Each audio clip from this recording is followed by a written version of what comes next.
Thank you very much. Thanks a lot, Mr. Chairman. Thank you, ladies and gentlemen, and thanks to Professor Hetindauи and Professor Nassef to give me the privilege to be in this session to speak about the type 2 endoleak. You know very well, these are my disclosure regarding the endovascular treatment of aortic disease. And you know very well that the definition of type 2 endoleak is a retrograde flow in the sac after EVAR, and the percentage is between 10 and 25%. We have two different type of 2 endoleak. The transient endoleak is in the majority of the cases, 80% of patients, and persistent type 2 endoleak between 8 and 23% if you look to the literature. Persistent is if the type 2 endoleak is defined after 6 months of follow-up of these patients. The type 2 endoleak, persistent type 2 endoleak, increase the percentage of the reintervention and decrease the possibility of shrinkage in the postoperative follow-up of patients treated with endovascular therapy. And a very important point that we reported in our recent paper published and presented during the annual meeting of the SVS in Boston, the persistent type 2 endoleak is one of the main factors related to the proximal type 1 endoleak in the follow-up of our patients treated by EVAR. We know very well that reintervention for type 2 endoleak should be considered in presence of significant aneurysm growth according with the guideline of the European Society. And in particular, we generally prefer to treat this patient if the expansion of sac is more than 1 centimeter.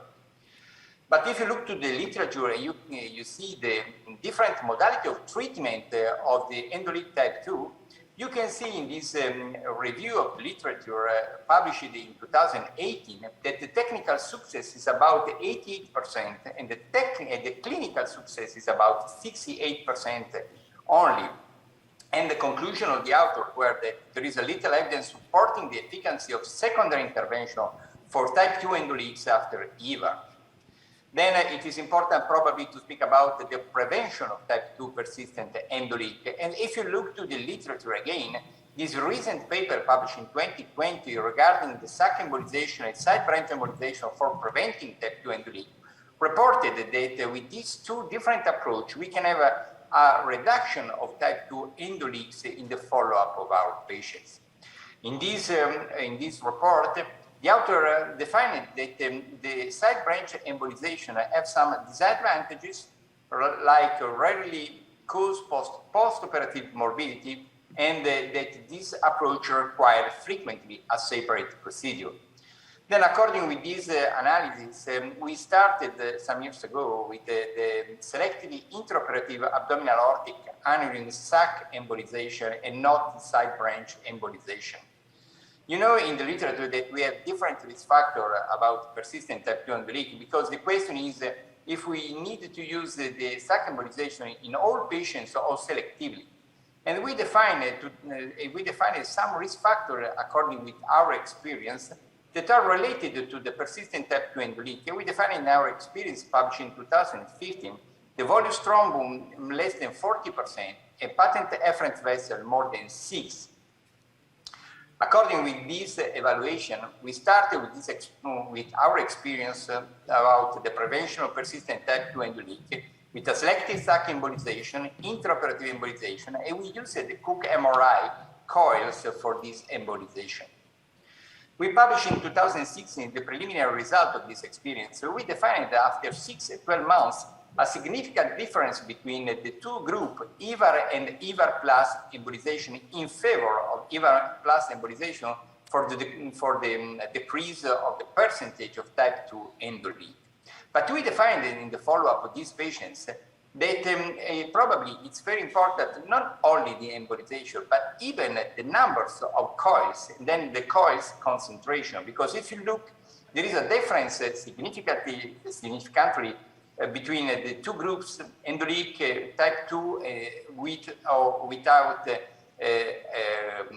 success of the embolization. Then probably the question was in our mind, probably we need to modify the numbers of coils. And we started with this study that we published last year regarding a tailored sac embolization during a EVAR for preventing persistent type 2 endoleak. And we defined a three-dimensional evaluation of the aortic aneurysm, the volume, the patent lumen volume, and endograft volume, and we defined the residual lumen volume, and according with the residual lumen volume, we defined the coil concentration.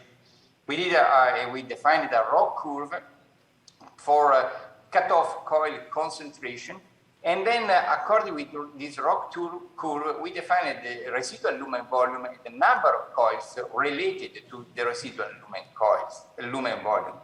Then with this approach, with this tailored sac embolization, we defined that in patients tailored, the percentage of endoleak, persistent type 2 endoleak decreased significantly if you compare to the patients treated with no volume tailored. And you can see after 12 months, in patients at high risk of persistent type 2 endoleak, our experience was 4% only of persistent type 2 endoleak.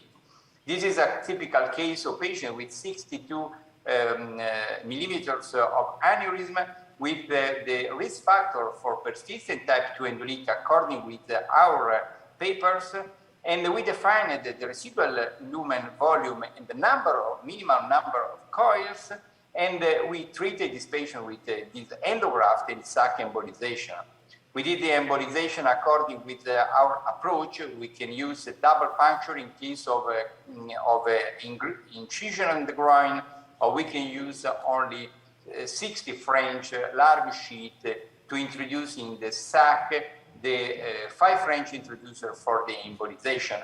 And this was the final result at the end of the embolization with 25 coils. And the angel with CO2 reported no endoleak type 2 at the end of the procedure. But the same result we had in the post-operative CT, immediately post-operative CT, and we had the same result after 1 year in the CT that you can see here.